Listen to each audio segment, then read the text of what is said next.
নমস্কার, the story teller চ্যানেলে আপনাকে স্বাগত। আজকের গল্প প্রভাত কুমার মুখোপাধ্যায় রচিত যুবকের প্রেম।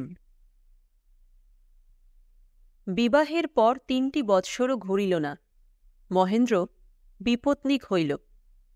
মাত্র ২ বৎসর ৯ মাস পূর্বে তাহার বিবাহ হইয়াছিল। মেয়েটির নাম ছিল চঞ্চলা। হিন্দু মেয়ের চঞ্চলা নাম রাখা ভালো হয় নাই, কারণ বধূ হইয়া তাহাকে পতিকোলে ধ্রুবতারার মতো স্থির থাকিতে হইবে। ছেলেবেলায় সে বড় দুষ্টু ছিল বলিয়াই বাপ মা তাহার চঞ্চলা নাম রাখিয়াছিলেন। তখন তাহারা কি জানিতেন, তাহার জীবন কুসুমটি ভালো করিয়া ফুটিতে না ফুটিতেই চপলা চঞ্চলার মতোই সে আকাশের গায়ে লুকাইবে। মহেন্দ্র তাহাদের জেলায় অবস্থিত মিশনারি কলেজ হইতে ২ বার বিএ পরীক্ষা দিয়া অকৃতকার্য হইয়া পড়া ছাড়িয়া দিয়াছিল। পড়াশোনায় মন তাহার কোনো কালেই ছিল না। তাহার মন ছিল খেলায়, তাস পাশা খেলায় নয়, ক্রিকেট, ফুটবল, কুস্তি, জিমন্যাস্টিক ইত্যাদিতে। কলেজের ফুটবল টিমের সেই ছিল ক্যাপ্টেন, জিমন্যাস্টিকের আখড়ায় সেই ছিল মাস্টার। দেহে তাহার বিলক্ষণ বলও জন্মিয়াছিল। পাশ করিতে না পারিলেও আরেকটা জিনিস সে ভালো আয়ত্ত করিয়া লইয়াছিল, ইংরেজি ভাষা এবং আদব কায়দা। মিশনারি সাহেবগণের সহিত সর্বদা মিশিবার ইহা ফল। খেলায় তাহার নিপুণতা ও দেহবলের জন্য সাহেবরা তাহাকে খুব পছন্দ করিতেন। মহেন্দ্র বাড়ির জ্যেষ্ঠ পুত্র। পিতার মৃত্যুর পর সেই বাড়ির কর্তা হইয়াছিল। সংসারটি নিতান্ত ছোট ছিল না, সামান্য কিছু জমি জিরে ছিল, তাহাতেই কষ্টে শিষ্টে সংসার চলিত। সকলেই আশা করিয়াছিল মহেন্দ্র মানুষ হইয়া উপার্জন করিতে শিখিলে সংসারের কষ্ট ঘুচিবে। কিন্তু লেখাপড়া শিখিয়াও মহেন্দ্র মানুষ হইবার কোনো লক্ষণই দেখাইল না। তখন পাড়ার প্রবীণাগণ তাহার মাকে পরামর্শ দিতে লাগিলেন, ছেলের বিয়ে দাও, তাহলেই সংসারের দিকে টান হবে, টাকা রোজগারের চেষ্টা করবে। তাই ২১ বৎসর বয়সে মা তাহার বিবাহ দিয়া বধূ ঘরে আনিয়াছিলেন। চঞ্চলার বয়স তখন ১১। বছরখানেক হইল চঞ্চলা ঘর বসত করিতে আসিয়াছিল। প্রবীণাদের ভবিষ্যৎবাণী ব্যর্থ করিয়া মহেন্দ্র ঘরেই বসিয়া রহিল। উপার্জনের কোনো চেষ্টা দেখিল না। শেষের ১ বৎসর সে তো বউ লইয়াই মাতিয়াছিল। সেই বউ কাল বিসূচিকা রোগে আক্রান্ত হইয়া মহেন্দ্রকে ফাঁকি দিয়া চলিয়া গেল। সেই শোকে মহেন্দ্র কিছুদিন যেন পাগলের মতো হইয়া গিয়াছিল। সারা সকাল বেলাটা মাথাটি নিচু করিয়া উঠোনের এক প্রান্ত হইতে অপর প্রান্ত পর্যন্ত পায়চারি করিয়া বেড়ায়। সাড্ডাকেও কেহ তাহার উত্তর পায় না। শ্রান্ত হইলে তক্তপোষের উপর উপুর হইয়া বালিশে মুখ গুজিয়া পড়িয়া থাকে। রান্না হয়ে গেছে, খেতে এসো বলিলে সে কথা কানেই তোলে না। অবশেষে বিস্তর তাগিতে স্নান করিয়া আসিয়া খাইতে বসে, কিন্তু পাতে অর্ধেক ভাত তরকারি ফেলিয়া রাখিয়া উঠিয়া যায়। বিকালে জিমন্যাস্টিক বা ফুটবলের আড্ডা হইতে কেহ ডাকিতে আসিলে তাহাকে ফিরাইয়া দেয়, যায় না। রাত্রিরে বিছানায় শুইয়া বহুক্ষণ ঘুমায় না, এপাশ ওপাশ করে, মাঝে মাঝে কাঁদে। ইহা দেখিয়া বাড়ির মেয়েরা গোপনে বলাবলি করে, আহা, বড্ড দুজনে ভাব হয়েছিল কিনা, আর আঁচলে আপন আপন চক্ষু মোছে। পাড়ার প্রবীণেরা মহেন্দ্রর মাকে পরামর্শ দিতে লাগিলেন, শিগগির একটি ভালো মেয়ে দেখে ছেলের আবার বিয়ে দাও, তাহলেই মন আবার ভালো হবে। মা বলিতে লাগিলেন, না দিদি, এখন আমি ওকে ও কথা বলতে পারব না, বড্ড শোক পেয়েছে, আর কিছুদিন যাক, একটু সামলে উঠুক আগে। ৬ মাস কাটিয়াছে।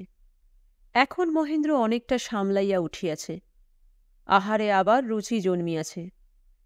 কেহ হাসির কথা বলিলে এখন সে পূর্বের মতোই হাসিয়া ওঠে। পার্শ্ববর্তী গ্রামের সঙ্গে ফুটবলের ম্যাচ খেলিতে যায়, পূর্বের মতো সবই করে, কিন্তু কিছুতেই জীবনের সে স্বাদটুকুও আর পায় না। অবসর বুঝিয়া একদিন মা তাহার নিকট পুনরায় বিবাহের প্রস্তাব করিলেন। মহেন্দ্র মাথা নাড়িয়া বলিল, না মা, ও কার্য আর করছি নে। মা বলিলেন, পাগল ছেলে, এখন তোর বয়স কি? তোর বয়সের কত ছেলের প্রথম বিয়েই হয় না যে। তোর দ্বিগুণ বয়সের কত লোক পরিবার মরবার পর 2 মাস যেতে না যেতেই আবার বিয়ে করেছে। তুই করবি না কেন? ওই ওপাড়ার চাটুর্যদের মেজকর্তা মহেন্দ্র বাধা দিয়া বলিল, যার যা প্রবৃত্তি হয় সে তা করুক মা, আমার দ্বারা কিন্তু ও কার্যটি আর হবে না। সেদিন এই পর্যন্ত। তাহার পর কোনোদিন মা, কোনোদিন মাসি, কোনোদিন পিসি, কোনোদিন খুড়ি জেঠি ঠান্ডিরা এ বিষয়ে মহেন্দ্রকে অনুরোধ করিতে লাগিলেন। অবশেষে তাহাদের পীড়াপিড়িতে মহেন্দ্র উত্তক্ত হইয়া স্থান ত্যাগ করা স্থির করিল। একদিন মাকে বলিল, মা, আমি ভেবে দেখলাম এরকমভাবে ঘরে বসে থাকাটা ঠিক নয়। একটা কাজকর্মের উপায় না হলে সংসারই বা চলবে কি করে? তাই মনে করছি তুমি যদি মত করো তবে কলকাতায় গিয়ে একটা চাকরি বাকরির চেষ্টা দেখি। এতদিনে ছেলের সুবুদ্ধি হইয়াছে জানিয়া মাতা পুলকিত হইয়া উঠিলেন। বলিলেন, তাই তো করা উচিত বাবা। লেখাপড়া শিখেছ, একটা চেষ্টা করলে অবশ্যই একটা ভালো কাজকর্ম জোটাতে পারবে। তা কলকাতায় যাও, এসো গিয়ে, তাতে আমার কোনো আপত্তি নেই। মনে ভাবিলেন, কাজকর্ম করিতে করিতেই ছেলের মন ভালো হইবে, আবার বিবাহ করিতে রাজি হইবে, সংসারটা বজায় থাকিবে। সেই গ্রামের একজন কলিকাতায় লোহার ব্যবসা করিয়া থাকেন, বড় কারবার।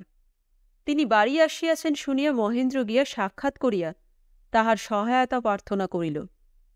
তিনি শুনিয়া রাজি হইলেন, বলিলেন, বেশ তো, আমার সঙ্গেই তুমি চলো বাবাজি, আমার গদিতে থাকবে, খাবে দাবে, আর কাজকর্মের চেষ্টা করে বেড়াবে।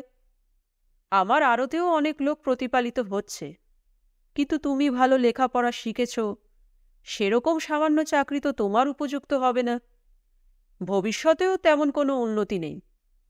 কোনো একটা ভালো আপিসে টাপিসে ঢোকবার চেষ্টাই দেখতে হবে তোমার।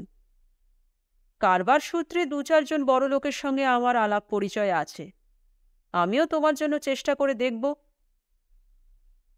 যথাদিনে মহেন্দ্র আম্র শাখাযুক্ত ঘট প্রণাম করিয়া জননী প্রভৃতির পদধূলি লইল। মা তাহার কপালে দধির ফোঁটা দিয়া চিরজীবী হও, রাজরাজেশ্বর হও বলিয়া আশীর্বাদ করিলেন। একটি ব্যাগে সামান্য বস্ত্রাদি, মৃতা পত্নী লিখিত খানকতক পুরাতন চিঠি এবং মাতৃদত্ত 10টি মাত্র টাকা লইয়া মহেন্দ্র কলিকাতা যাত্রা করিল। মহেন্দ্র মফস্বলে প্রতিপালিত হইলেও সে নেহাত পাড়া গিয়ে নহে। কলিকাতা তাহার নিতান্ত অপরিচিত ছিল না। পিতার জীবনকালে তাহার সহিত কয়েকবার সে কলিকাতায় আসিয়া 1-1.5 মাস করিয়া থাকিয়া গিয়াছে। কলিকাতায় পৌঁছিবার 2 দিন পরে সেই বাবুটি মহেন্দ্রকে সঙ্গে লইয়া বাহির হইলেন এবং কয়েকজন বড়লোকের নিকট তাহাকে পরিচিত করিয়া দিলেন। তাহারা বলিলেন, চেষ্টা করা যাবে, মাঝে মাঝে এসে খবর নিও। মহেন্দ্র 2-4 দিন অন্তর তাহাদের বৈঠকখানায় গিয়া ধর্ণা দিতে লাগিল। সব দিন যে কর্তা মহাশয়ের দেখা পাইত তাহা নহে, দেখা পাইলেও বিশেষ কোনো আশার বাক্য শুনিতে পাইত না। বিয়েটা পাশ করা থাকলে চট করে একটা কিছু হয়ে যেতে পারত। যা হোক, চেষ্টায় আছি, 2-4 জন লোককেও বলে রেখেছি, দেখি কি হয়। এইরূপ কথা শুনিয়াই ফিরিতে হইত। আপিস অঞ্চলেও মহেন্দ্র ঘোরাঘুরি আরম্ভ করিল। সারাদিন ধুলায় রৌদ্রে ঘুরিয়া শ্রান্ত ক্লান্ত হইয়া গদিতে ফিরিয়া আসিত। আহার করিয়া সকালে সকালে শয়ন করিতে যাইত। মৃতা পত্নীর মুখখানি ভাবিতে ভাবিতে ঘুমাইয়া পড়িত। নির্জন পাইলে ব্যাগ হইতে চঞ্চলার পত্রগুলি বাহির করিয়া পাঠ করিত। পড়া শেষ করিয়া সজল নয়নে সেগুলিকে আবার ন্যাকড়ায় বাঁধিয়া তুলিয়া রাখিত। কলিকাতায় এইভাবে 1 মাস কাটিয়া গেল, কিন্তু কাজকর্মের কোনো কিনারা হইল না। এই সময় পূর্বোক্ত বড়লোকগণের মধ্যে একজন প্রাতে 2 ঘণ্টা তাহার পুত্রকে 4th শ্রেণীর পাঠ্য পড়াইবার জন্য মাসিক 10 টাকা বেতনে তাহাকে নিযুক্ত করিতে চাহিলেন। মহেন্দ্র তাহা গ্রহণ করিল, তবু পকেট খরচা তো চলিবে। যখন 2 মাস কাটিয়া গেল তখন মহেন্দ্র প্রায় হতাশ হইয়া পড়িল। এইরূপ ভাবে বসিয়া বসিয়া সরকার মহাশয়ের অন্ন ধ্বংস করিতে তাহার মনে লজ্জাও হইতে লাগিল। ভাবিল, আরেকটা মাস দেখিব, কিছু যদি না জোটে তবে দেশে ফিরিয়া গিয়া চাষবাস কিছু বাড়াইবার চেষ্টা করা যাইবে। কিন্তু সেটা তাহাকে করিতে হইল না। ভাগ্যদেবী তাহার পানে মুখ তুলিয়া চাহিলেন, প্রসন্ন বদনে হাসিয়া তাহার আশা পূর্ণ করিবার জন্য এক অভাবনীয় ঘটনার সৃষ্টি করিলেন। সেদিন শনিবার ছিল। আপিসগুলি বেলা 2টার সময় সব বন্ধ হইয়া গেল। মহেন্দ্র আর কি করে? গদিতে ফিরিয়া গিয়া জন্তুটির মতো চুপ করিয়া বসিয়া থাকিতে ইচ্ছা হইল না। ভাবিল, তার চেয়ে যাই, গড়ের মাঠে গিয়া গাছের ছায়ায় একটু শুইয়া থাকি। তাই সে করিল। রাস্তা হইতে অল্প দূরে একটা খালি বেঞ্চি দেখিয়া তথায় গেল এবং গায়ের উড়ানিখানি খুলিয়া গুটাইয়া সেটিকে উপাধান স্বরূপ করিয়া বেঞ্চির উপর শয়ন করিল। ঝিরঝির করিয়া বাতাস বহিতে লাগিল। আরামে মহেন্দ্র চক্ষু মুদিত করিল। ঘণ্টা 2 এইভাবে নিদ্রা যাইবার পর সে জাগিয়া উঠিল। শরীরে আবার বেশ ফুর্তি অনুভব করিল। রৌদ্র তখন পড়িয়া গিয়াছে। বাসায় ফিরিবার অভিপ্রায়ে উঠিয়া ধীরে ধীরে রাস্তার ওপর আসিল। পথে তখন অনেক বায়ুসেবনকারী বহির্গত হইয়াছে। কিছুদূর পথ আসিয়া মহেন্দ্র দূরে একটা গোলমাল শুনিতে পাইল। দেখিল, কেল্লার দিক হইতে একখানা বগি গাড়ি নক্ষত্রবেগে ছুটিয়া আসিতেছে। সেই গাড়িকে থামাইবার জন্য রাস্তার লোক হো হা করিয়া পথরোধ করিয়া দাঁড়াইতেছে, কিন্তু ঘোড়া নিকটে আসিবা মাত্র তাহারা সরিয়া দাঁড়াইতেছে। দেখিতে দেখিতে গাড়ি মোড় ঘুরিয়া মহেন্দ্র যে রাস্তায় ছিল সেই রাস্তা লইবার চেষ্টায় কোণের ল্যাম্পপোস্টে ধাক্কা খাইল। পশ্চাতে যে সহিস দাঁড়াইয়াছিল সে ছিটকাইয়া রাস্তায় পড়িয়া গেল। গাড়ি বিদ্যুৎ বেগে মহেন্দ্রর দিকে আসিতে লাগিল। ক্ষণকাল মধ্যেই দৃষ্টিগোচর হইল একজন অল্পবয়স্কা শ্বেতকায়া মহিলা মধ্যস্থলে বসিয়া। তাহার 2 পার্শ্বে 2টি শিশু, একটি বালক, একটি বালিকা। তিনি নিজেই গাড়ি হাঁকাইতেছিলেন। অশ্বের ছিন্ন বলগা তখনও তাহার হাতেই রহিয়াছে। মহেন্দ্র যেখানে ছিল সে স্থানের কাছাকাছি 4-5 জন ইংরাজ ভদ্রলোক বেড়াইতেছিলেন। খিদিরপুর ডকের বহু সংখ্যক কুলি সেই সময় উত্তর দিক হইতে সেই স্থানে আসিয়া পৌঁছাইয়াছিল।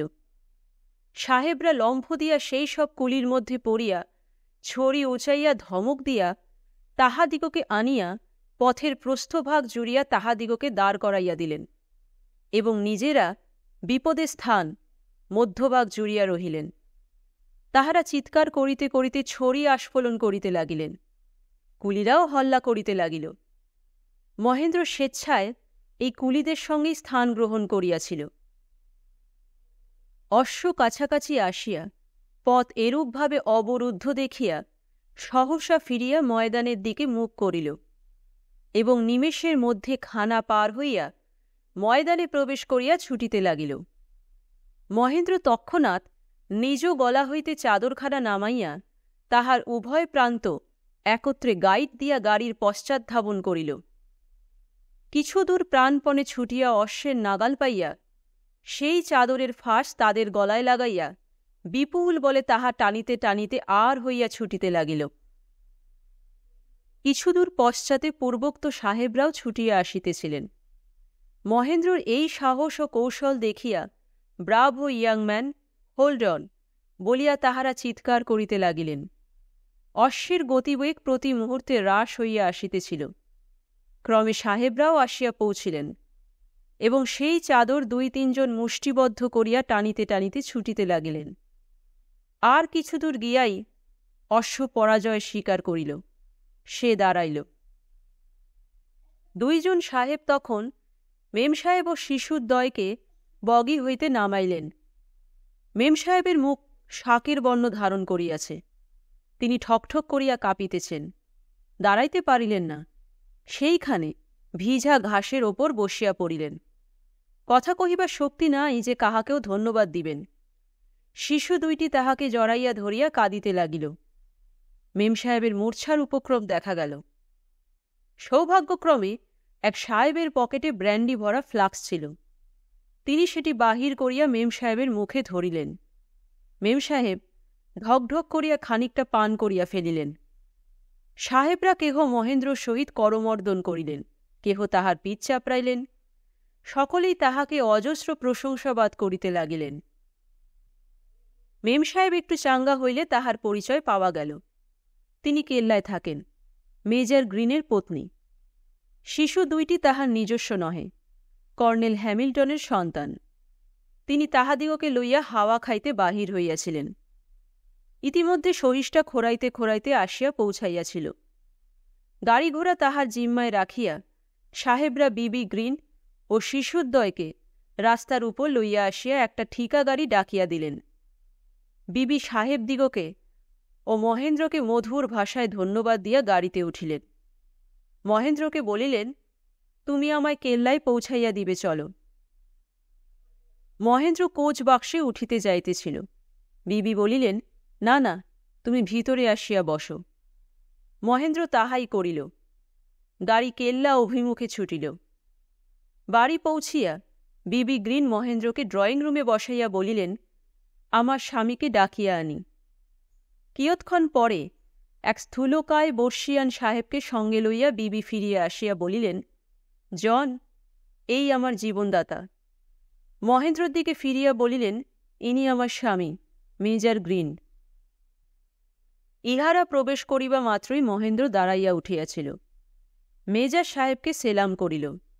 সাহেব মহেন্দ্রর করমর্দন করিয়া তাহাকে অনেক ধন্যবাদ জানাইলেন। এক সোফার উপর নিজ পার্শ্বে বসাইয়া তাহার নাম ধাম পরিচয় জিজ্ঞাসা করিতে লাগিলেন। মহেন্দ্র উত্তর দিতে লাগিল। সাহেব বলিলেন, বাহ, তুমি তো বেশ ইংরেজি বলো, তুমি একজন সুশিক্ষিত লোক। বেহারার মুখে সংবাদ পাইয়া কর্নেল হ্যামিল্টনও এই সময় আসিয়া পড়িলেন এবং মহেন্দ্রর প্রতি সময়োচিত শিষ্টাচার প্রদর্শন করিলেন। প্রায় 10 মিনিট কাল উভয় সাহেব বসিয়া মহেন্দ্রর সহিত নানা কথোপকথন করিলেন। তাহার পর উভয় সাহেব উঠিয়া গিয়া পরামর্শ করিলেন। পরে কর্নেল সাহেব মহেন্দ্রকে আসিয়া বলিলেন, তুমি আজ আমাদের যে উপকার করিয়াছ তাহা আমাদের আজীবন স্মরণ থাকিবে। তোমার উপস্থিত বুদ্ধি ও সাহস অত্যন্ত প্রশংসনীয়। আমাদের কৃতজ্ঞতার চিহ্নস্বরূপ তোমাকে যদি আমরা সামান্য কিছু উপহার দিই, তাহাতে তুমি বিরক্ত হইবে কি? বলিয়া তিনি পকেট হইতে একখানি 100 টাকার নোট বাহির করিয়া টেবিলের উপর রাখিলেন। মহেন্দ্র নোটখানির প্রতি একবার চাহিয়া দেখিয়া সলজ্জ হাসি হাসিয়া বলিল, আমি কোনো উপকার বা পুরস্কারের আশায় এ কার্য করি নাই। প্রত্যেক ভদ্রলোকের যাহা কর্তব্য তাহাই আমি করিয়াছি মাত্র। টাকা না লইবার অপরাধ আপনারা গ্রহণ না করেন, ইহাই আমার প্রার্থনা। সাহেব দুইজন আবার কি বলাবলি করিলেন। তাহার পর মেজর সাহেব বলিলেন, তুমি চাকরির সন্ধানে কলিকাতায় আসিয়াছ, তাই না? কোন স্থানে কোনো আশা পাইয়াছ কি? না সাহেব, এ পর্যন্ত পাই নাই। আমাদের আপিসে একটি চাকরি খালি আছে, বেতন 100 টাকা। সেটি পাইলে তুমি খুশি হও? হ্যাঁ সাহেব, সেটি পাইলে নিজেকে আমি সৌভাগ্যবান মনে করিব। বেশ, কাল তুমি একখানি দরখাস্ত লিখিয়া আনিও এবং বেলা 1টার সময় আমার সহিত সাক্ষাৎ করিও। নিশ্চয়ই আসিব। আমার ধন্যবাদ গ্রহণ করুন। কিছুই না, কিছুই না, তবে ওই কথা ঠিক রহিল। আমরা এখন ক্লাবে চলিলাম। এলসি, বাবুকে একটু চা খাওয়াইবে না? বিবি গ্রিন বলিলেন, চা আনিতে হুকুম দিয়াছি, তোমরা চা খাইয়া যাইবে না? মেজর সাহেব বলিলেন, না প্রিয়তমে, আজ বিলম্ব হইয়া গিয়াছে। আমরা ক্লাবে গিয়াই যাহা হয় পান করিব। বলিয়া তিনি কর্নেল সাহেবের সঙ্গে বাহির হইয়া গেলেন। যাহা হয় কথাটির অর্থ বুঝিয়া বিবি গ্রিন আপন মনে একটু হাসিলেন। চায়ের অপেক্ষায় মহেন্দ্রকে নিকটে বসাইয়া তাহার সহিত গল্প করিতে লাগিলেন। পরদিন দরখাস্ত লইয়া কেল্লার আপিসে গিয়া মেজর সাহেবের সঙ্গে মহেন্দ্র সাক্ষাৎ করিল। মেজর সাহেব যথাস্থানে লইয়া গিয়া সঙ্গে সঙ্গে দরখাস্ত মঞ্জুর করাইয়া নিয়োগপত্র সহি করাইয়া দিলেন। আগামী কল্য হইতে তাহাকে কার্য করিতে হইবে। বাসায় ফিরিবার পথে একটা পোস্ট অফিসে দাঁড়াইয়া মহেন্দ্র পোস্টকার্ডে জননীকে এই সুসংবাদ জ্ঞাপন করিল। মহেন্দ্রর আশ্রয়দাতা আরোদ্দার সেই বাবুটি এ সংবাদে অত্যন্ত আহ্লাদিত হইলেন। মহেন্দ্র সংকুচিতভাবে তাহাকে বলিল, গোটাকতক টাকা পেলে আপিস যাওয়ার জন্য কিছু কাপড় চোপড় তৈরি করাতাম, মাইনে পেয়ে শোধ করতাম। বাবুটি তৎক্ষণাৎ তাহার আবশ্যক মতো টাকা বাহির করিয়া দিলেন। পরদিন আপিস হইতে ফিরিবার পথে ধর্মতলায় একটা ভালো দর্জির দোকানে মহেন্দ্র 2টা ইংরাজি স্যুট ফরমাস দিয়া আসিল। যেদিন চাকরি হইল সেদিন রাত্রে বাসায় শয়ন করিয়া স্ত্রীর চিঠির বান্ডিল বুকে করিয়া মহেন্দ্র অনেক অশ্রুবর্ষণ করিল। প্রথম মাসের বেতন পাইয়া মহেন্দ্র সেই ছেলে পড়ানো চাকরিটি ছাড়িয়া দিল। আরোদ্দার বাবুটির ঋণ পরিশোধ করিল। একটা মেসের বাসা স্থির করিয়া সেখানে উঠিয়া গেল। আরও কিছু কাপড় চোপড় ফরমাস দিল এবং মাকে 10টি টাকা মানি অর্ডার করিল। মহেন্দ্র চাল চলন, ইংরেজি কথ্য, ভাষাজ্ঞান ও কর্মপটুতায় সাহেবরা তাহার ওপর বেশ সন্তুষ্টই হইলেন। একদিন মেজাজ সাহেব বিকালে তাহাকে সঙ্গে করিয়া চা পানার্থে নিজ ভবনে লইয়া গেলেন। বিবি গ্রিন সেদিনও তাহাকে সমাদরে ও মিষ্ট বাক্যে অভ্যর্থনা করিলেন। চা পানান্তে মেজাজ সাহেব বারান্দায় চেয়ার বাহির করাইয়া মহেন্দ্রকে লইয়া বসিলেন। বিবি গ্রিন বেড়াইতে যাইবার সাজসজ্জা করিবার জন্য ভিতরে গেলেন। মেজাজ সাহেব বলিলেন, মোহেন, আপিস হইতে বাড়ি গিয়া তুমি কি করো? আপিসে এখন সাহেবরা মহেন্দ্রর নামটি সংক্ষিপ্ত করিয়া তাহাকে মোহেন বলিয়া ডাকিয়া থাকেন। মহেন্দ্র উত্তর দিল, চা পান করিয়া বাসাতেই থাকি, কিছু পড়ি টড়ি, কোনোদিন থিয়েটার কিংবা বায়োস্কোপ যাই। বেড়াইতে যাও না? এখান হইতে বাসায় ফিরিতেই আমার বেড়ানো হইয়া যায়। সাহেব বলিল, দেখো, আমি উর্দু পাশ করিয়াছি, কিন্তু বাংলা এখনো পাশ করি নাই। বাংলা পাশ করাও আমার আবশ্যক। আমার একজন শিক্ষক প্রয়োজন, তাহাকে আমি মাসে 20 টাকা করিয়া মাহিনা দিব। অধিক দিতে পারিব না। তুমি আমায় পড়াইবে? আপিসের পর 1 ঘণ্টা, এই ধরো 5টা হইতে 6টা। মহেন্দ্র বলিল, বেতনের জন্য কিছুমাত্র আসে যায় না। আপনার অনুগ্রহেই আমি এই চাকরিটি পাইয়াছি। অতি আহ্লাদের সহিত আমি আপনাকে বাংলা শিখাইতে প্রস্তুত আছি। সাহেব বলিলেন, বেশ কথা, কতদিনে আমি বাংলা শিখিতে পারিব বলো দেখি। আপনি কি পরিমাণ শিখিতে চান তাহা না জানিলে বলা শক্ত। পরীক্ষা পাশ করার মতো। বেশি শিখিয়া কি করিব? আমি অন্যান্য মিলিটারি অফিসারগণের মুখে শুনিয়াছি, বাংলা পাশ করিতে 6 মাস যথেষ্ট। কাল হইতেই আরম্ভ করিয়া দেওয়া যাক, কি বলো? বেশ তো, কাল আমি অফিসের পরেই আসিব। একখানি বর্ণপরিচয় বহি আপনার জন্য কিনিয়া আনিব কি? আনিও বলিয়া পকেট হইতে সাহেব একটি টাকা বাহির করিয়া মহেন্দ্র সম্মুখে ধরিলেন। মহেন্দ্র বলিল, টাকা রাখুন, ওই বহির দাম 5 পয়সা মাত্র, আমি কিনিয়া আনিব। সাহেব টাকাটি পকেটে ফেলিয়া একটি দুয়ানি বাহির করিয়া মহেন্দ্রর হাতে দিলেন। এই সময় মেম সাহেব বাহির হইয়া আসিলেন। সহিস টমটমখানি আনিয়া হাজির করিল। মহেন্দ্র সহিত করমর্দন করিয়া সাহেব সস্ত্রীক টমটমে গিয়া উঠিলেন। মহেন্দ্রও ইহাদের সঙ্গে নামিয়া আসিয়াছিল। ঘোড়ার প্রতি চাহিয়া বলিল, এটা তো আপনার সে ঘোড়া নয়? সাহেব বলিলেন, না, সেটাকে বিক্রয় করিয়া ফেলিয়াছি, এটা নতুন কিনিয়াছি, এ বেশ ঠান্ডা। বলিয়া হস্তসংকেতে বিদায় জ্ঞাপন করিয়া তিনি টমটম হাঁকাইয়া দিলেন। পরদিন আপিসের পর মহেন্দ্র সোজা মেজাজ সাহেবের কুঠিতে আসিয়া উপস্থিত হইল। বারান্দায় বিবি গ্রিন দাঁড়াইয়াছিলেন। তিনি হাসিয়া বলিলেন, আমার স্বামীকে বাংলা পড়াইতে আসিয়াছেন বুঝি? কিন্তু আপনার ছাত্র তো পলাতক। কোথায় গিয়েছেন তিনি? মহেন্দ্র জিজ্ঞাসা করিল। ভয় নাই, একটু পরেই আসিবেন। তিনি আমায় বলিয়া গিয়াছেন ততক্ষণ আপনাকে চা দিতে। ভিতরে আসুন, চা আমাদের প্রস্তুত। বলিয়া তিনি অগ্রসর হইলেন। চা ঢালিয়া রুটি মাখনের প্লেটটি মহেন্দ্রর দিকে সরাইয়া দিয়া টেবিলের উপরে রক্ষিত বর্ণপরিচয়ের প্রথম ভাগ বইখানি তিনি কৌতূহলবশত তুলিয়া লইলেন। সেখানি খুলিয়া জিজ্ঞাসা করিলেন, কোনখান থেকে আরম্ভ করিতে হয়? অয়ের পাতা দেখাইয়া মহেন্দ্র বলিল, এইখান থেকে। এইগুলি স্বরবর্ণ, ভাওয়েলস, আর এ পাতায় এগুলি ব্যঞ্জনবর্ণ, কনসোনেন্টস। চা পান করিতে করিতে মেম সাহেব অক্ষরগুলির দিকে চাহিতে লাগিলেন। এইগুলি চেহারা তো ভারী অদ্ভুত, দেখিলে বাস্তবিক হাসি পায়। কোনটির কি নাম? মহেন্দ্র বলিল, এইটি অ। এক মুহূর্ত থামুন বলিয়া মেম সাহেব তাহার পকেট হইতে ক্ষুদ্র একটি সোনার পেন্সিল বাহির করিয়া অক্ষরতলে লিখিলেন AWE, অর্থাৎ অ।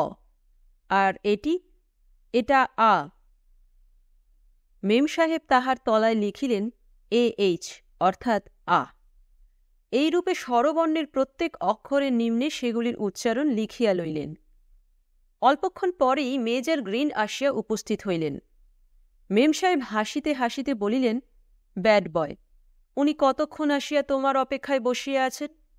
যাহা হোক, তুমি যে সময় নষ্ট করিলে তাহাতে কোনো ক্ষতি হইবে না।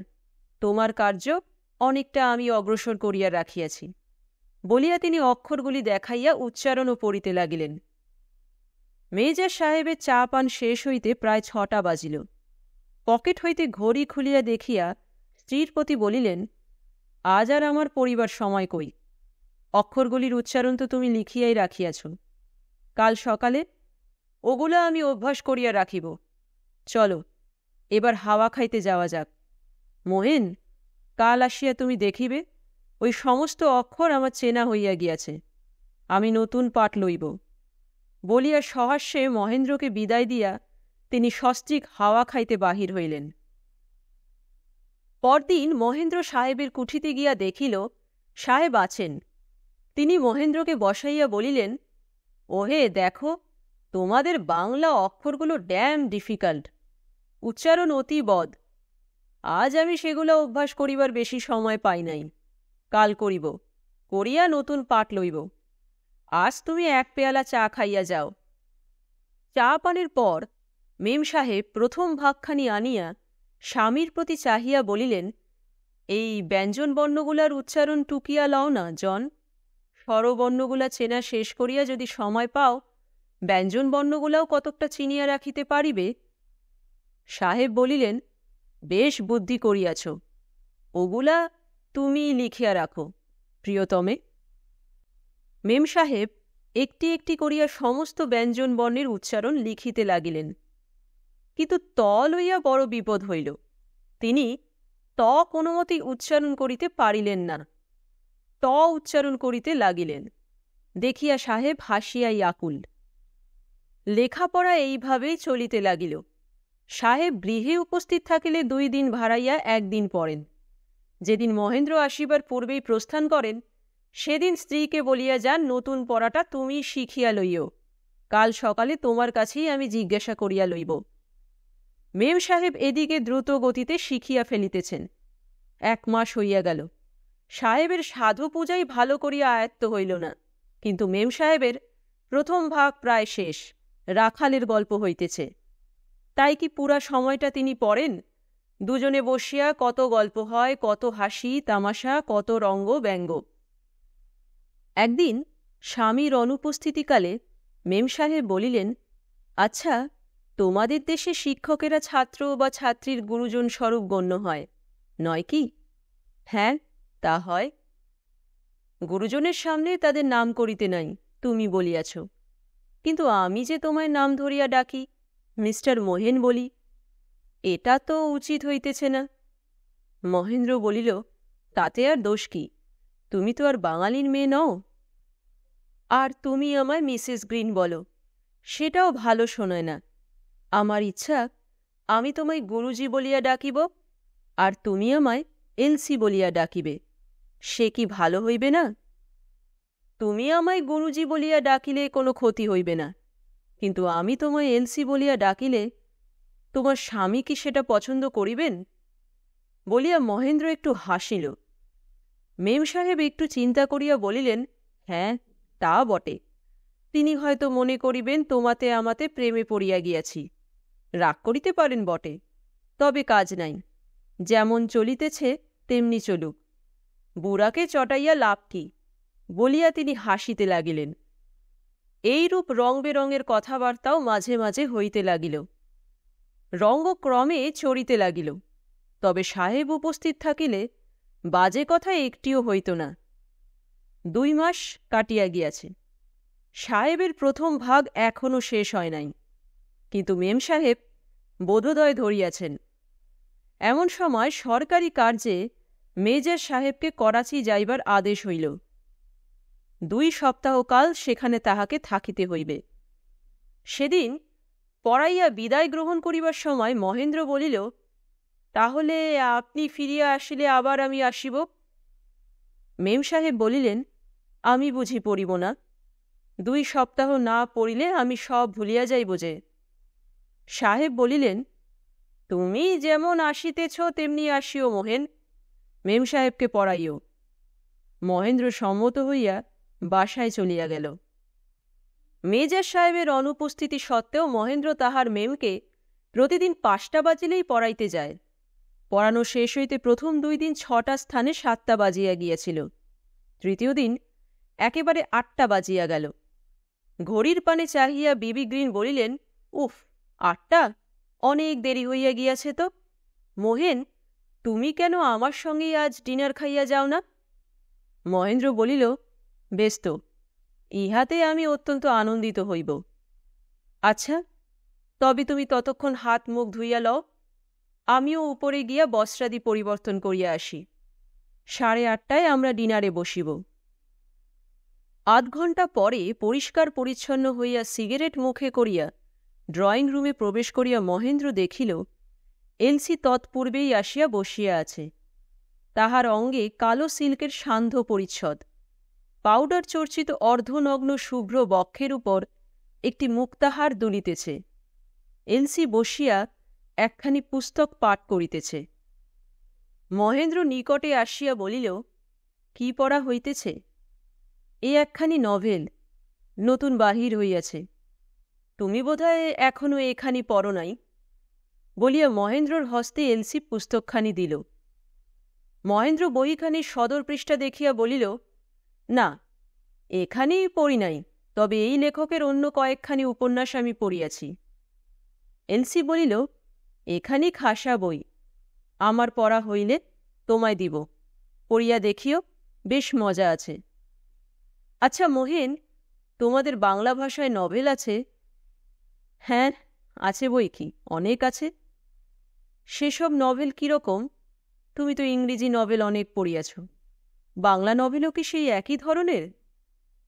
অনেকটা সেই ধরনেরই বই কি।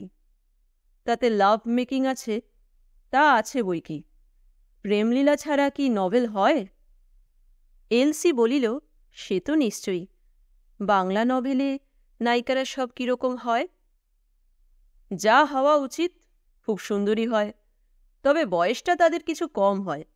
ইংরেজি নভেলে যেমন নায়িকারা হয় 18-19, বাংলা নভেলে তেমনি 13-14 বছরের হয়। এলসি হাসিয়া বলিল, আমারও বয়স কিন্তু 19 বৎসর। আমি স্বচ্ছন্দে ইংরেজি উপন্যাসের নায়িকা হতে পারি, কি বলো? কিন্তু বাংলা উপন্যাসের তো পারি না। আচ্ছা, এদেশের ওই সব ছোট ছোট মেয়েরা প্রেম করিতে জানে? মহেন্দ্র বলিল, আমাদের দেশ গরম কিনা, অল্প বয়সেই আমরা ও বিষয়ে বেশ পরিপক্ক হইয়া উঠি। কার সঙ্গে ওইসব মেয়েরা প্রেম করে? যে সময়ের কথা বলিতেছি তখনও বাংলা উপন্যাসে আর্টের যুগ, পরকীয়া প্রেমের যুগ তেমন নির্ভীকভাবে আরম্ভ হয় নাই। সুতরাং মহেন্দ্র বলিল, তারা প্রেম করে স্বামীর সঙ্গে, অথবা যার সঙ্গে শেষে বিবাহ হইবে তার সঙ্গে। শুনিয়া এলসি ওষ্ঠযুগল কুঞ্চিত করিয়া বলিল, সে তো নিতান্ত সেকেলে ফ্যাশন। স্বামী বা হবু স্বামীর সঙ্গে প্রেমে আবার কোনো মজা আছে নাকি? মহেন্দ্র হাসিয়া বলিল, আমাদের সাহিত্য এখনও ততটা মজাদার হয়ে ওঠে নাই। এই সময় বেয়ারা আসিয়া সংবাদ দিল যে ডিনার দেওয়া হয়েছে। উভয়ে উঠিয়া খানা কামরায় গেল। টেবিলটি সুন্দরভাবে সজ্জিত। 2টি ফুলদানিস্থ পুষ্পগুচ্ছের মাঝে বৈদ্যুতিক টেবিল ল্যাম্প জ্বলিতে লাগিল। 2 কোর্স শেষ হইবার পর পরিবেশনকারী বয় রক্তবর্ণ তরল পদার্থপূর্ণ ডিকান্টার আনিয়া মেম সাহেবের ওয়াইন গ্লাস পূর্ণ করিয়া দিল। এলসি মহেন্দ্রর দিকে চাহিয়া বলিল, তোমাকে একটু ক্ল্যারেট দিবে কি, না হুইস্কি? আমার স্বামী কিন্তু হুইস্কি পছন্দ করেন। মহেন্দ্র হাসিয়া বলিল, আমি ওসব কখনো পান করি নাই। আমি মিশনারিদের সহবাসে মানুষ। তারা সুরাপান করাকে অত্যন্ত গর্হিত কার্য বলিয়া মনে করেন। এলসি হাসিয়া বলিল, মিশনারিরা ওই রকম অদ্ভুত জীবই বটে। তা তুমি কখনো পোর্টও খাও নাই? পোর্ট তো অনেকে ডাক্তারের উপদেশে পান করে। মহেন্দ্র বলিল, হ্যাঁ, পোর্ট আমি পান করিয়াছি বটে। এলসি বয়কে তাই হুকুম করিল। বেয়ারা সাইডবোর্ড হইতে পোর্টের বোতল ও পোর্ট গ্লাস লইয়া আসিল। মহেন্দ্রর পার্শ্বস্থ ক্ল্যারেট গ্লাসটি সরাইয়া সেখানে পোর্ট গ্লাস রাখিয়া উহা পূর্ণ করিয়া দিল। তখন উপন্যাসে প্রেমতত্ত্ব সম্বন্ধে আলোচনা চলিতেছে। উভয়ের গ্লাস খালি হইবা মাত্র বয় তাহা পূর্ণ করিয়া দিতেছে। তৃতীয় গ্লাসের মাঝামাঝি পৌঁছিয়া মহেন্দ্র দেহ মনে একটা অপূর্ব পুলক সঞ্চার হইল। তাহার কথাবার্তা আরও সরস হইয়া উঠিল। কথায় কথায় উভয়ের হাসির ফোয়ারা ছুটিতে লাগিল। মাঝে মাঝে মহেন্দ্রর কোনো বিশেষ রংদার কথা শুনিয়া নটি বয় বলিয়া হাসিতে হাসিতে এলসি তাহার বাহুতে বা পিঠে হাবড়া মারিতে লাগিল। গোলাপি চোখে এলসির পানে চাহিয়া মহেন্দ্রর মনে হইতে লাগিল, এ যেন মূর্তিমতী কবিতা। এমন সুন্দরী রসিকা রমণী জগতে দুর্লভ। আহার শেষ হইলে উভয়ে ড্রয়িং রুমে গিয়া বসিল। সেদিন মহেন্দ্র যখন বাসায় ফিরিল, রাত্রি তখন প্রায় 1টা। পরদিন রবিবার ছিল। বেলা 7টার সময় ঘুম ভাঙিয়া মহেন্দ্র শয্যায় পড়িয়া গত রাত্রির ঘটনাগুলি স্মরণ করিল। সব কথা স্মরণ করিয়া নিজের প্রতি ধিক্কারে তাহার মন বিষাক্ত হইয়া উঠিল। মনে মনে বলিতে লাগিল, ছি ছি ছি, এ আমি কি করিলাম? আমি যে প্রতিজ্ঞা করিয়াছিলাম আজীবন আমার মৃতা পত্নীর পবিত্র স্মৃতি বুকে করিয়া সেই ভালোবাসায় তন্ময় হইয়া থাকিব, তাহাকে ধ্যান করিয়াই জীবনের অবশিষ্ট দিনগুলি কাটাইয়া দিব, একনিষ্ঠ পত্নীপ্রেমের দৃষ্টান্ত জগৎকে দেখাইব, সে প্রতিজ্ঞা আমার কোথায় রহিল? ছি ছি, আমি কি নীচ, কি দুর্বল, কি অপদার্থ! আমি তো মনুষ্য নামের অযোগ্য। আমার মৃত্যুই শ্রেয়। সারাদিন মহেন্দ্র বিষণ্ণ বদনে বাসায় বসিয়া কাটাইল। যাহা অদৃষ্টে ছিল তাহা তো হইয়াই গিয়াছে। এখন ভবিষ্যৎ সম্বন্ধে কি করা কর্তব্য তাহাই সে চিন্তা করিতেছিল। একবার বাক্স খুলিয়া চিঠির বান্ডিলটি বাহির করিল।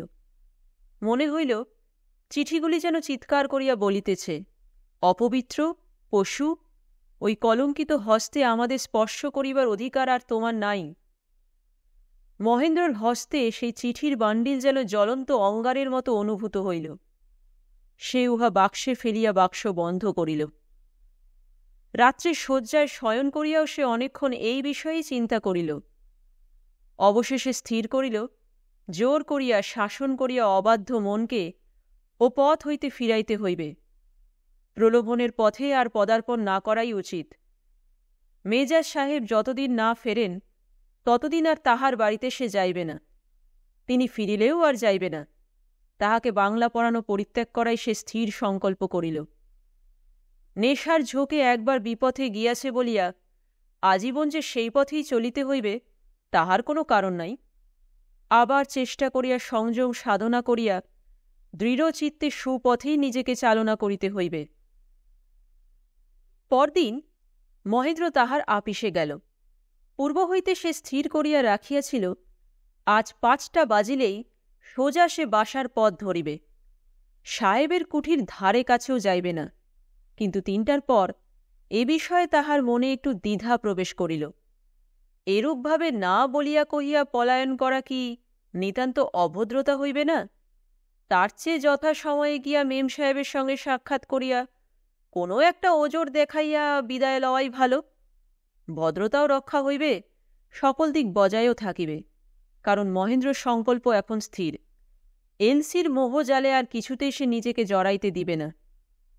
ক্রমে ভদ্রতা রক্ষার জন্য মহেন্দ্রর মন বড়ই ব্যাকুল হইয়া উঠিল।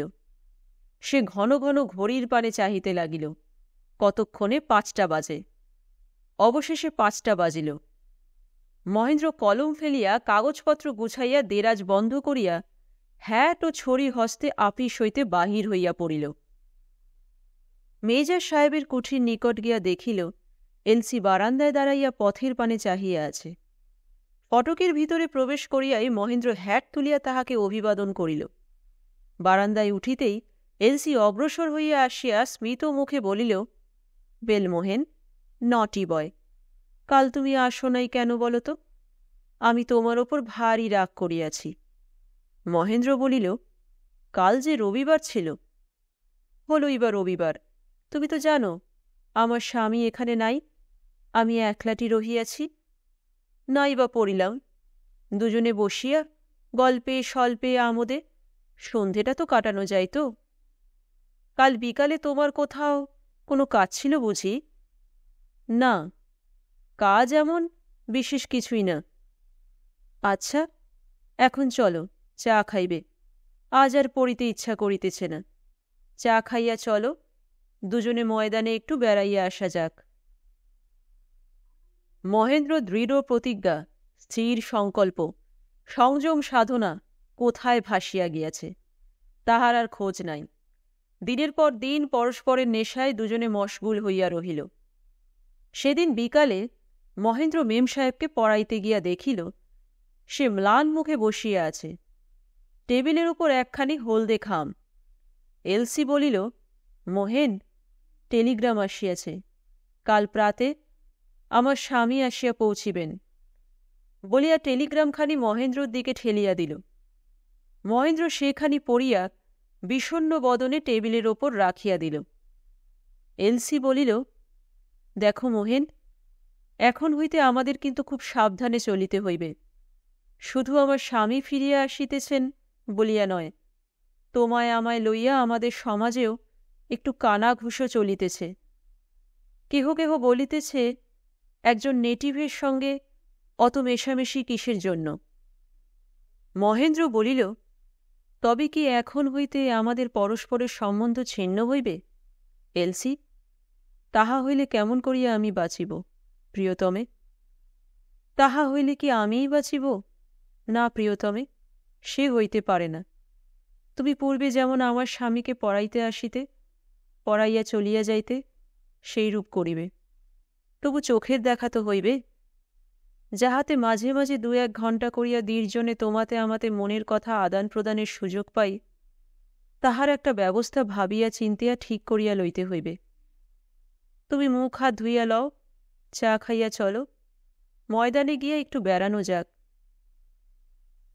সন্ধ্যার পর কেল্লা হইতে বাহির হইয়া ময়দানের এক জনহীন স্থানে বৃক্ষতলের অন্ধকারে বেঞ্চ দেখিতে পাইয়া সেইখানে দুইজনে বসিয়া ভবিষ্যৎ সম্বন্ধে নানা জল্পনা কল্পনা করিতে লাগিল। অবশেষে স্থির হইল পার্ক লেনে অথবা ওই অঞ্চলের কোনো উপযুক্ত বাড়িতে বেনামিতে একখানি ঘর ভাড়া লইতে হইবে। সুযোগ মতো সংকেত অনুসারে সেইখানেই মাঝে মাঝে উভয়ের দেখা সাক্ষাৎ এবং মনের কথার আদান প্রদান চলিবে। এলসি বলিল, তাহারা বোধহয় 2-4 মাসের ভাড়া অগ্রিম চাহিয়া বসিবে। কিছু আসবাবও আমাদের আবশ্যক হইবে। আমি সেজন্য তোমায় 1000 টাকা দিব। আজ রাত্রেই টাকাটা দিয়া রাখিব, নইলে আমার স্বামী আসিলে অসুবিধা হইতে পারে। এখন ওঠা যাক, চলো, আমাদের ডিনারের সময় হইয়া আসিল। মেজর গ্রিন পরদিন প্রাতে আসিয়া পৌঁছেছিলেন। বিকালে যথা নিয়মে মহেন্দ্র তাহাকে পড়াইতে গেল। মেজর সাহেব পড়িলেন না। মহেন্দ্রকে চা খাওয়াইয়া হাসি খুশি গল্প গুজবে সময় কাটাইয়া তাহাকে বিদায় দিয়া সস্ত্রীক টমটমে হাওয়া খাইতে বাহির হইলেন। পরদিনও এইরূপ হইল। এই 2 দিন এখান হইতে বিদায় হইয়া মহেন্দ্র পার্ক অঞ্চলে উপযুক্ত বাড়িতে খালি ঘর খুঁজিয়া বেড়াইল। কিন্তু তখন রাত্রি, কোথাও কোনো সুবিধে করিতে পারিল না। সুতরাং সে স্থির করিল রবিবার এই পাড়ায় আসিয়া এই কার্যটি সম্পন্ন করিবার চেষ্টা করিবে। তৃতীয় দিন আপিসে মেজাজ সাহেব মহেন্দ্রকে একান্তে ডাকিয়া কহিলেন, মহেন, আমার এখন অনেক কাজ পড়িয়াছে, এখন আর আমি বাংলা পড়িবার সময় পাইব না। আর তোমার কষ্ট করিয়া আমার কুঠিতে আসিবার প্রয়োজন নাই। বলিয়া তিনি মহেন্দ্রের প্রাপ্য টাকা তাহাকে বুঝাইয়া দিলেন। মহেন্দ্র দেখিল মেজাজ সাহেবের মুখখানা গম্ভীর, বিরক্তির ছায়াও তাহাতে সুস্পষ্ট। মহেন্দ্র আপিসে নিজ স্থানে গিয়া বসিয়া ভাবিতে লাগিল, না পড়িবার কারণ সাহেব যাহা বলিলেন তাহাই কি সত্য, না কাহারও নিকট কোনো কানাঘুষো শুনিয়া তাহার মনে একটা সন্দেহ প্রবেশ করিয়াছে। যাহা বলিলেন তাহা আপিসে না বলিয়া নিজ গৃহেও তো বলিতে পারিতেন। তাহার কুঠিতে আর আমি যাই, ইহা কি তাহার ইচ্ছা নয়? বাস্তবিক এদিকে একটু বাড়াবাড়ি হইয়া উঠিয়াছিল বৈকি, সেটা নিতান্ত নির্বুদ্ধিতার কার্য হইয়াছে। ইহার 2 দিন পরে মেজাজ সাহেব আপিসের বারান্দায় আসিয়া হঠাৎ দেখিলেন কিছু দূরে তাহার গৃহভৃত্য একখানি চিঠি হাতে করিয়া মহেন্দ্রর আপিসের দিকে যাইতেছে। সাহেব বেয়ারাকে ডাকিলেন। সে ব্যক্তি চিঠিখানি বস্ত্র মধ্যে লুকাইয়া প্রভুর নিকট আসিয়া দাঁড়াইল। সাহেব তাহাকে নিজের খাস কামরায় আনিয়া বলিলেন, কিসকা চিঠি, দেখাও। প্রভুর সক্রোধ মূর্তি দেখিয়া বেয়ারা কম্পিত হস্তে চিঠিখানি বাহির করিয়া দিল। তুম অভি বাহার বারান্ডা মে ঠেরো বলিয়া সাহেব চোখে চশমা আটিয়া দেখিলেন তাহা স্ত্রীর হস্তাক্ষরে মহেন্দ্রর নাম লেখা। খামের মুখে জল দিয়া ভিজাইয়া দিলেন। কিয়ৎক্ষণ পরে উহা সন্তর্পণে খুলিয়া চিঠি পাঠ করিলেন। সেই কয়েক লাইন ইংরেজির অনুবাদ এই, আজ 3 দিন তোমার চোখের দেখাটিও দেখিতে পাই নাই, সেজন্য কি কষ্টে যে আছি তাহা বলিতে পারি না।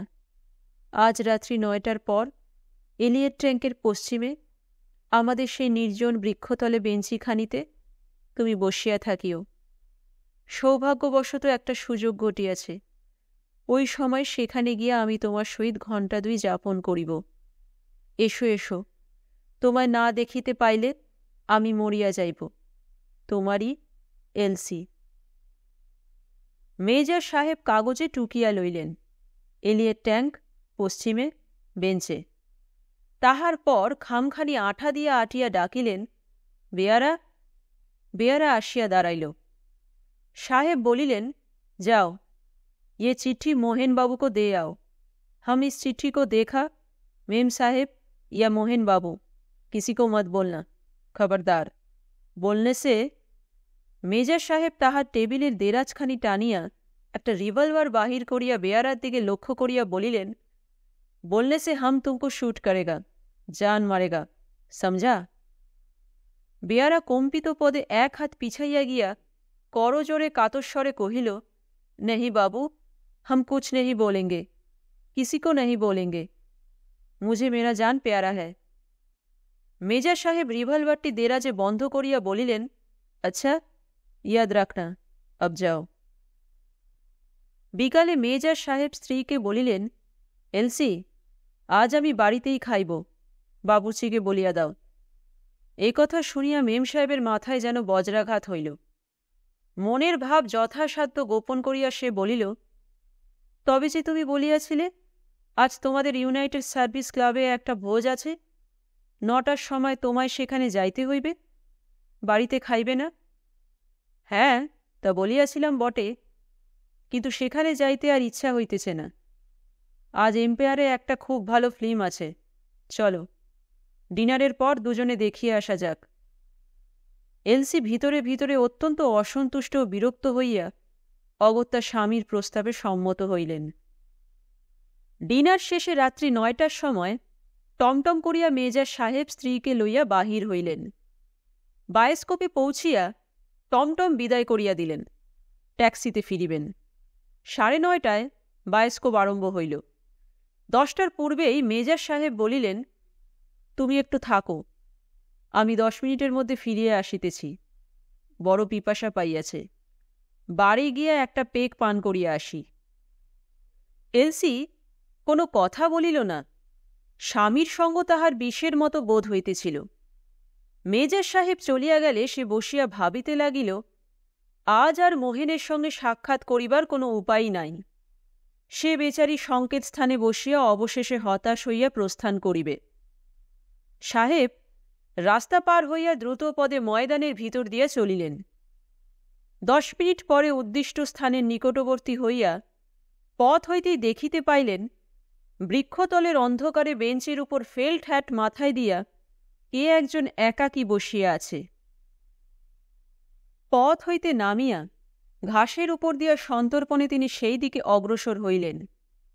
পার্শ্ববর্তী হইয়া বজ্রগম্ভীর স্বরে তিনি ডাকিলেন, মোহেন। মহেন্দ্র চমকিয়া দাঁড়াইয়া উঠিয়া বলিল, কে? Major green? হ্যাঁ, আমি মেজর গ্রিন। তুমি এ সময় এখানে বসিয়া কি করিতেছ মোহেন? বায়ু সেবন করিতেছি। সাহেব গর্জিয়া উঠিলেন, রাস্কেল, ব্ল্যাগার্ড, বায়ু সেবন করিতেছ? না আমার স্ত্রীর প্রতীক্ষা করিতেছ? বিশ্বাসঘাতক, ড্যাম নিগার! এত বড় আস্পর্ধা তোমার? একজন ইউরোপীয় মহিলা আমার স্ত্রীর সহিত প্রেম করো? আমি এই দণ্ডে তোমায় কুকুরের মতো হত্যা করিব। তোমার ঈশ্বরকে স্মরণ করো। বলিয়া সাহেব সা করিয়া ভিতরের বুক পকেট হইতে রিভলভার বাহির করিলেন। উহার উজ্জ্বল নলটি অদূরস্থ গ্যাসের আলোকে চকমক করিয়া উঠিল। কিন্তু রিভলভার ছুড়িবার অবসর সাহেবের হইল না। মহেন্দ্র পালোয়ানগণের নিকট শেখা একটা ল্যাং মারিয়া সেই মুহূর্তে সাহেবকে ধরাশায়ী করিয়া তীর বেগে ঘোড়দৌড় মাঠের দিকে ছুটিল। মেজর সাহেব তাহার স্থূল দেহখানি যথাসাধ্য শীঘ্র উঠাইয়া আবার 2 পায়ে দাঁড়াইয়া পলায়মান মহেন্দ্রর দিকে রিভলভার লক্ষ্য করিয়া ছুড়িলেন। সৈনিক পুরুষের শিক্ষিত হস্ত। মহেন্দ্রর মাথার ফেল্ট হ্যাট উড়িয়া গেল, কিন্তু মহেন্দ্র পড়িল না দেখিয়া সাহেব তাহার পশ্চাৎ ধাবন করিলেন। স্থূল দেহ লইয়া যথাসম্ভব দ্রুত দৌড়িতে লাগিলেন। সঙ্গে সঙ্গে দ্বিতীয় ও তৃতীয়বার তাহার রিভলভার গর্জন করিয়া উঠিল। কিন্তু মহেন্দ্রও পড়িল না, তাহাকে সাহেব আর দেখিতেও পাইলেন না। অগত্যা তখন প্রতিনিবৃত্ত হইলেন। রিভলভার পকেটে পড়িয়া পোশাকের ধুলোকাদা ঝাড়িতে ঝাড়িতে আবার বায়োস্কোপ অভিমুখে চলিলেন। তথায় পৌঁছিয়া বারে দাঁড়াইয়া অল্প একটু সোডা সংযোগে একটা ডবল প্রেক ব্র্যান্ডি লইয়া এক নিঃশ্বাসে তাহা পান করিয়া ফেলিলেন। একটা সিগারেট ধরাইয়া অর্ধেকটা খাইয়া সেটা ফেলিয়া দিয়া ভিতরে গিয়া স্ত্রীর নিকট বসিলেন। এলসি বলিল, 10 মিনিটের মধ্যে আসিবে বলিয়া গেলে 1 ঘণ্টা প্রায় কাটিল, ছিলে কোথায়? মেজর সাহেব সংক্ষেপে উত্তর করিলেন, এক বন্ধুর সঙ্গে কথা কহিতেছিলাম। মহেন্দ্র সেই নির্জন ময়দানের ভিতর ঊর্ধ্বশ্বাসে ছুটিতে ছুটিতে যখন দেখিল বন্দুকের শব্দ বন্ধ হইয়াছে, তখন দাঁড়াইয়া পশ্চাৎ ফিরিয়া চাহিল। এতক্ষণে সে গ্রাসরাইড রাস্তা পার হইয়া প্রায় ধোবি তালাবের নিকট পৌঁছাইয়াছিল। অন্ধকারে তীক্ষ্ণ দৃষ্টি প্রেরণ করিয়া দাঁড়াইয়া রহিল, কিন্তু পশ্চাৎ ধাবনকারী সাহেবের আর কোনো চিহ্ন দেখিতে পাইল না। তখন সে দ্রুত পদে অগ্রসর হইল। ক্রমে লোয়ার সার্কুলার রোড আসিয়া পড়িল। একখানি চলতি ঠিকাগাড়ি খালি পাইয়া তাহা ভাড়া করিল এবং রাত্রি 11টার সময় নিজ বাসায় আসিয়া পৌঁছিল।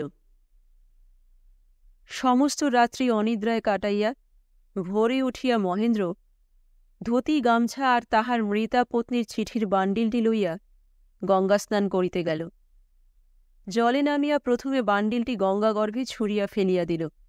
তারপর স্নান করিয়া বাসায় ফিরিয়া আসিল। আফিসের সাহেবের নামে কর্মত্যাগপত্র লিখিয়া উহা ডাকে দিয়া নিজ জিনিসপত্র বাঁধিতে লাগিল। আহারান্তে বাসায় পাওনাগণ্ডা মিটাইয়া দিয়া জিনিসপত্র সহ স্টেশনে গিয়া ট্রেনে উঠিল এবং সন্ধ্যার মধ্যেই বাড়ি পৌঁছিয়া জননীকে প্রণাম করিল। মা বলিলেন, কি বাবা, ছুটি নিয়ে এলি? না মা, চাকরি ছেড়ে দিয়ে এলাম। পরের দাসত্ব আর পোষাল না। অমন চাকরিটা ছাড়িয়া আসাতে মা বড় দুঃখ করিতে লাগিলেন। মেম সাহেবের সেই 1000 টাকায় চাষের জমি কিছু বাড়াইয়া হাল গরু কিনিয়া মহেন্দ্র চাষবাস আরম্ভ করিয়া দিল এবং পরের মাসেই নিকটস্থ গ্রামের একটি সুন্দরী ডাগর মেয়ে দেখিয়া বিবাহ করিয়া ফেলিল। বৎসর 2 পরে মহেন্দ্র তাহাদের গ্রামের লাইব্রেরিতে একখানি ইংরেজি সংবাদপত্রে মেজর গ্রিনের নাম ছাপা দেখিয়া কৌতূহলী হইয়া খবরটা পড়িল। ইহা বিলাতি সংবাদপত্র হইতে উদ্ধৃত। ভারতীয় সেনা বিভাগের মেজর গ্রিন 1 বৎসরের ফার্লো লইয়া লন্ডনে বাস করিতেছিলেন। তিনি লন্ডনের আদালতে মোকদ্দমা করিয়া BBLC গ্রিনের সহিত তাহার বিবাহ বন্ধন ছেদন করিয়াছেন এবং করেসপন্ডেন্ট লয়েডস ব্যাংকের কর্মচারী টার্নার নামক কোনো এক যুবকের বিরুদ্ধে 1000 পাউন্ড খেসারতের ডিক্রি পাইয়াছেন।